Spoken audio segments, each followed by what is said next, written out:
Welcome to the Real Joe Show, where we speak with real estate experts about their tips, tricks, and roadblocks in an ever challenging real estate market.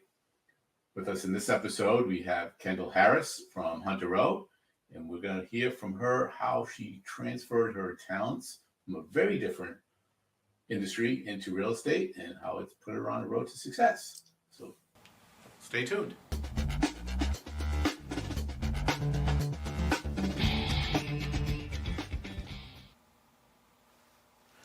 Welcome, Kendall.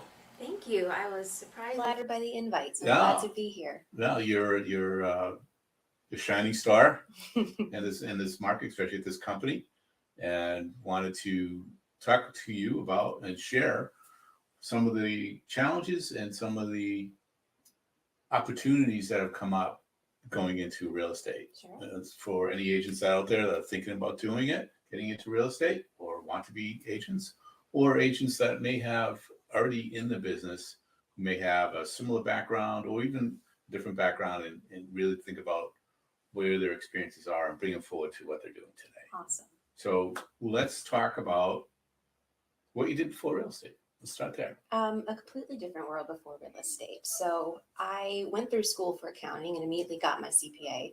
And I spent the first decade of my career working for a large international investment bank, doing accounting work that eventually morphed into sort of a sweet spot between accounting and technology, and involved quite a bit of project management and project leadership. And that's a rough industry. You learn a lot very quickly, and I definitely came out the polished stone. I went in very rough around the edges, very young, and through many painful, challenging, but productive years, learned quite a bit and came out, I think, very equipped to take the next step. So that next step was to Hunter Row. The goal was not to be an agent. That was 0% on my radar anywhere. Okay. The goal was to help the company with its strategy and with its growth and with supporting some of its agents. And it didn't take me very long to figure out that it's a good life to be an agent at Hunter Row. So in pretty quick order, I did a very full 180 from the finance accounting worlds at the investment bank to realizing I really wanted to drive my own business, own my own business, and become an agent at Hunter Row. That's an unusual track. It is. I have yet to encounter anyone with exactly the same backgrounds. Yeah, well, that's one wonderful thing about real estate. Many backgrounds can plug into it. Absolutely. So what are some of the bigger attributes? You mentioned a couple of really important things, but before I dig into that, what are the couple of big attributes that you brought forward from being in the accounting world and the leadership role and doing all that behind the desk, I assume, most of the time, absolutely, to now going into the field and working very differently? I think there are a few. The most tangible and strong correlation I can draw between the two industries is just the comfort that I developed early on in the numbers space with the financials. I can happily spend all day swimming in numbers and doing market deep dives and comparing this neighborhood to that neighborhood to really circle around good advice to give my clients that's backed by data. That's not just me asking them to trust my guts or to go on a suspicion I have. I think that has given me a huge leg up because I'm just so fluent in that space. But a little bit less tangibly is just a professionalism that's, if you do well in a corporate environment for any length of time, you really get polished up. You really know how to be a professional. You know how to drive things. Very importantly, you know how to communicate and you know how to get things done. And real estate is such a relationships and communication-based business. I saw that really help me shine and stand out from the get-go, was my ability to build rapport, build trust, and really have productive communication, not just with my clients, but almost as importantly with the agents I interact with, because it takes two to get any deal across. Everybody wants to get to the closing table. Exactly. Clients. Exactly. Especially. Mm-hmm. That's true. It's our job as a realtor, it's your job and the other realtor to get it done. And that's very, very good instinct to know that you have to have a relationship with the other broker on the other side. Just a quick anecdote that came to mind when you were saying that is I've just been so surprised at the levels of professionalism out there. And there's some tremendous people and there's some people where you're thinking how that could be ever sold a house. Right. An example that comes to mind is some clients of mine made an offer on a home and we put in our terms and we just got back, no additional detail, no actual phone call, just an email. And that could have been the end of story if I didn't go for communication, but made the phone call, said, thank you for the feedback. I got your no. Like, tell me what was a problem. What are some tweaks we can make? And that opened up a conversation that led to us getting the house. Nice. And how silly would it have been to not try to communicate and take that conversation the next step? Because we would have lost out for the clients, and on the other side, they would have missed the opportunity to reach their goal as well. Right. Good for you. Thank you. And so where does that come from? Was that from your leadership roles where you think you used to take in charge? Yeah, I think pushing so. So much of my background was navigating in a very, very big, complex space. I had partners within my organization across all continents on the globe with all different cultural backgrounds, all different personality styles. And, to succeed and grow in your career, which has always been a goal of mine, you've got to know how to get things done. And people are kind of the bread and butter of getting things done. You've got to figure out how to partner with the person on the other side of the table, on the other side of the phone, to get whatever it is you're trying to achieve. And, best case scenario, tie that up with what they're trying to achieve so you guys can work together for your shared outcome. Yeah, great. So when you first started at Hunter Row, let's talk about that a little bit. Sure. Your role was to help expand on the growth of the company and Yes. expand on the path for agents to be able to be successful. Yes. What, first of all, what kind of changes did you make that helped improve the process? And then I'd love to hear, how did you start to realize, hey, this is more me? This is actually where I want to be. Yeah. Right. I actually quite love this story because it's, as unique as my full 180 trajectory that I made. It's very unexpected and it's had a happy ending for me. So I came on boards to join Mike because I was ready to, Mike, our CEO, because I was ready to leave the investment banking world behind. I had quite enough of that. And I knew, leading projects and business strategy was really a strength I had developed. And he just had this very amazing looking opportunity to come in and help Hunter Row with just that. So I said, after a series of very, very Mike interviews, very, very unexpected, very entertaining, I said, yes, absolutely. I'm really excited about this place.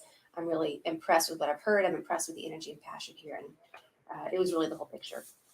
So one of my first objectives was to formalize and tighten up an agent coaching program, because there is the obvious correlation of when agents do better, Hunter Row does better. When Hunter Row does better, we're better equipped to make agents do better. So it's a really productive upward spiral. Sure. And so my very first task was, let's figure out how to meet the agents that we have within Hunter Row, where they are in their careers, and figure out what type of coaching matches up with them. And, you've got to think about how to slice and dice people by their tenure in real estate, their levels of production volume, their personality types, their communication styles, all of that. So I spent quite a bit of time just meeting everybody face to face the first time, learning about their businesses, talking about their experiences and their goals. And with quite a bit of mentorship from Mike and the rest of the leadership team, was able to put together, what we consider useful segments for how to think about our agents and where they sit in their careers and what's the most productive kind of coaching that we can offer them. And it's kind of hard to coach successful agents and not start looking at their success and their lifestyles and what they're achieving, and not ask yourself why the heck you aren't doing the same thing. Right? I really got to look behind the curtain. Yeah. I got to know some very impressive individuals very personally and realize, I'm fully capable of everything they're fully capable of, and how silly of me to coach them and not actually pursue the same goal myself. And that sat on my brain for a couple of months, and eventually it became a louder voice in my head than the voice in my head that just said, stay where you are. And so I had the conversation with Mike. He was tremendously supportive, which was awesome. And that was that. Just jumped right into it from there. That's fantastic. I imagine being in those shoes, I know a lot of people have done the same. It's been quite a conversion from people in that spot. Yes, we do have a history of coaches changing to agents because it's so appealing. And so what is the appealing piece from working behind the desk to going out? Oh, so many things. Working from behind a desk versus going out, the biggest thing is just that ownership over your time. It's such a silly example, but I still feel like delighted when I can go to the grocery store at 2 p.m. just because I want to, right? Or make a Target run, or decide that I worked my butt off yesterday for 13 hours. I'm going to watch TV until 11 o'clock today, right? Just that choice to choose when you go, pedal to the ground as hard as you can, and choose when you take a breather. You're not working within someone else's hours. You're not trying to meet someone else's schedule. You're not working with vacation days, things like that. I'll counter that. Sure. I'll counter that. You have many bosses. As clients come on board, Yes. you're working for them. Yes. So how do you balance that? I mean, you really. Mm-hmm. So that's the other piece of it. And I'll give some background to why it's such a big deal. So I had never in my life considered being a realtor before coming to Hunter Row. And I'm so grateful this is the place I landed, because I would not want to be a realtor anywhere else because of exactly that. And the difference at Hunter Row versus other agencies is the whole concept of our CSM support. So what's a CSM for people that don't know? So CSMs are our client service managers, and they are, one of the brainchilds of Hunter Row, where leadership realized, lots of people get licensed for various reasons. But when you think about people who are licensed, some people love the negotiation, they love the relationships, they love being out there and getting business. Other people love the showings, they love the paperwork, they love that internal support that keeps the wheels turning once you've got folks kind of in the door under contract. Very rarely are those two passions the same person, right? You tend to have personality types that excel here and personality types that excel here. And so we have this wonderful CSM model where most agents are paired with one or more CSMs, and they support their transactions. So that means I, as the agent, can focus on what I naturally do very well: the relationship building, the trust earning, the negotiating, all of those things. And my CSM can do all the things I prefer not to do because I'm very bad at it, right? Like the keeping on top of amounts of paperwork and making sure everything is running.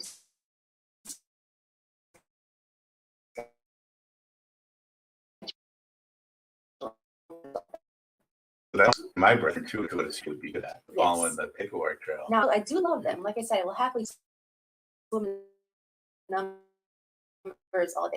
But I don't get that excited schedules or do this or do that, or handle a random question unexpectedly. More importantly, it's not the best use of your time. Exactly. More importantly, it's not the best use of my time. When I am acting where I'm the strongest and they're acting where they're the strongest, we're kind of amplifying each other and doing better. So thanks to their presence, I get to focus on my strengths, and I can be very diligent and structured about when that takes up my time. And they can focus on their strengths. They don't have to do the things they hate to do. And that opens up a lot of time and a lot of comfort for both of us. Yeah. Let me ask you this. You've had this a good perspective because you were talking to a bunch of agents at different levels, some exceptionally productive, some on the way up. Yep. How would you describe the value? This is looking towards a consumer. What is your value as a realtor to a consumer? What would you tell them? As a realtor, as a Hunter Row realtor? As you. As Kendall. As you. My value, I think, is 100% in my approach to the relationships. When I commit to supporting somebody in their transaction, in their business, like it is getting done, and it's getting done to within, a centimeter of my ability. I'm going to invest every piece of me that I've got in it. And the pieces of me that don't fulfill it, guess what? My CSM checks all those boxes. So you're getting, not just one person who needs to be the jack of all trades. You're getting one or more experts, all who excel at a certain part of the transaction and are there working as a team in constant communication to make sure things are getting done for you. So folks don't have to worry about, oh, she's great at negotiation, but man, she couldn't schedule an inspection to save her life, or vice versa. Right? They know they're getting the experts at each important component of the real estate transaction. Fantastic. And your role is in the relationship, managing all this process. So you're running your business. You're not just doing it and then trying to be that jack of all trades.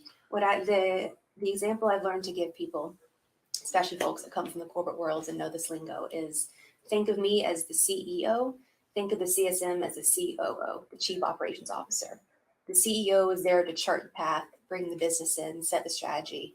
The COO is there to keep the wheels turning, make sure all the operations happen, make sure everything stays in place and marches forward. But you need people wearing both of those hats to have a really successful enterprise. Very nice. I like that one. I haven't heard that one. Did Yeah. you make that one up? It's my corporate background. I like it. I can't outrun it, unfortunately. So would you say from your background, I'm answering this question, I think, and your leadership abilities and your training you got to be a leader is probably one of the things that is pushing you forward and making you successful at this. Yeah, no doubt about it. An interesting thing I learned about real estate is it's a very unique profession because it's a relatively low barred entry. It's not easy by any means. The tests are very challenging. They take a lot of time to study for. But a 4-year degree is not required. A doctorate is not required.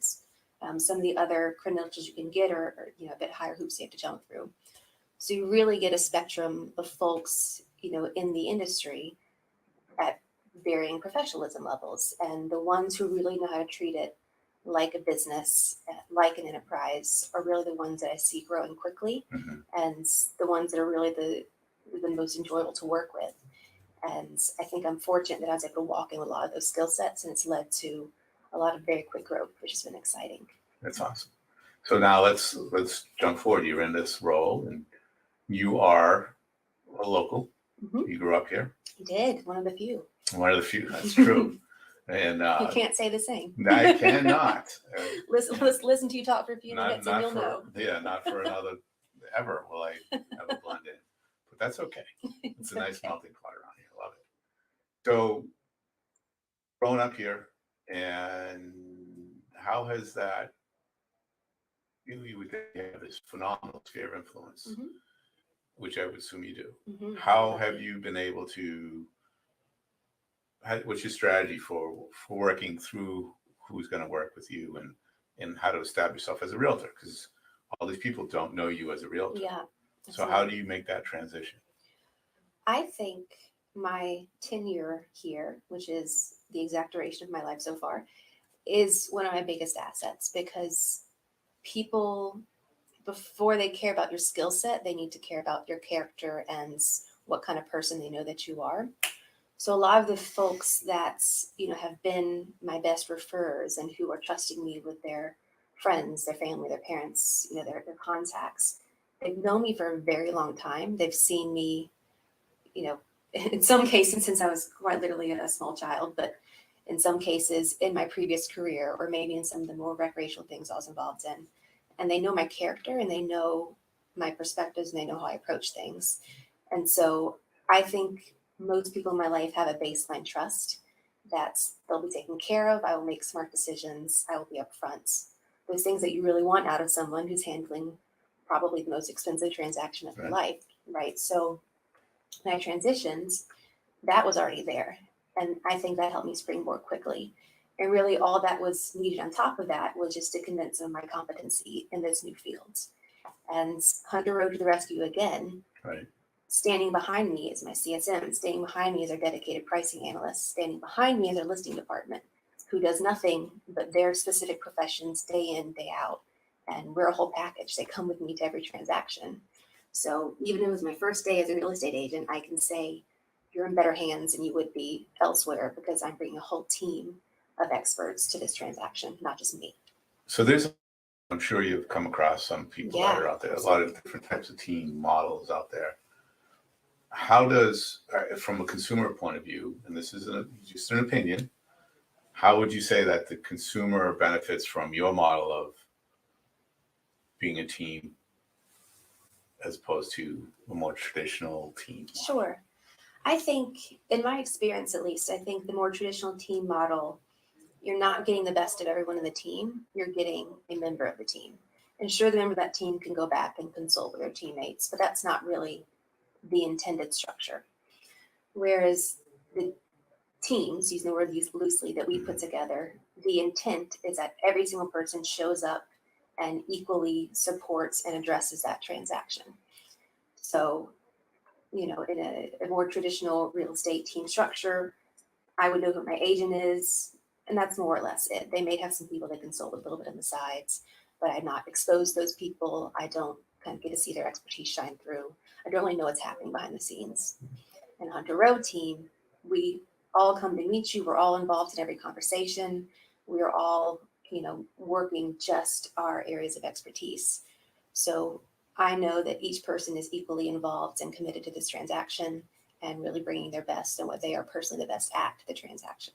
And with all these people involved, Mhm. and it sounds like you have 3 or 4 people involved at every Mhm. at a listing anyway, Yes. and probably at least one person on the buyer side. Yes. Yes. One of the biggest complaints from consumers is communication. Now you have all these people working together. How do you handle the messaging? How do you make sure that the client is up to date on what's going on? Yeah, absolutely. I'm a huge fan of the group text. That's usually this day and age everybody's preferred method of communication anyways, and that goes just miles towards the client feeling taken care of. So normally I will set up a group text between at least the core three. So the core three I think of as myself, the primary CSM and transaction, the client, and we funnel all communication back to that group text because that means no balls are ever dropped during the transaction. When the client has a question, the CSM and I see it at the exact same time. We've probably already had a discussion about who's going to handle what parts of this transaction. So we already know our roles of who needs to jump in and who needs to not. But if for some reason, people have busy schedules, they're not always predictable. If something gets dropped in the group chat, that's my CSM's responsibility, but I know they're all covered in some showings for me. Not a big deal. I'll handle it. Right. And the CSM knows it's handled because it all happened there in that central communication forum. Great. So, it's such a simple solution, but it just works like magic. It's great. That's great. So I see you all around town on your social media. Looks like you're having fun. Are you actually doing any work? Yes, I am. Some would say social media is even a part of work. I have learned from our marketing coaching department here that I don't consider myself old, but apparently there are people younger than me that live their lives on social media. Yes. And that is just an arena that people kind of come to now for information and for engagement and for exposure to what's going on. And I was very wisely coached that, it still needs to be you. It needs to be your persona, your personality, but it's extremely valuable to show, your successes in your everyday on social media. And as long as it comes across and feels like you, that can be really potent towards helping people continue to build that trust in you and really growing your business. And so your social media target is already people that know you, like, and trust you, and you're just building upon that. Exactly. And that's, here at Hunter Row, we work entirely by referral.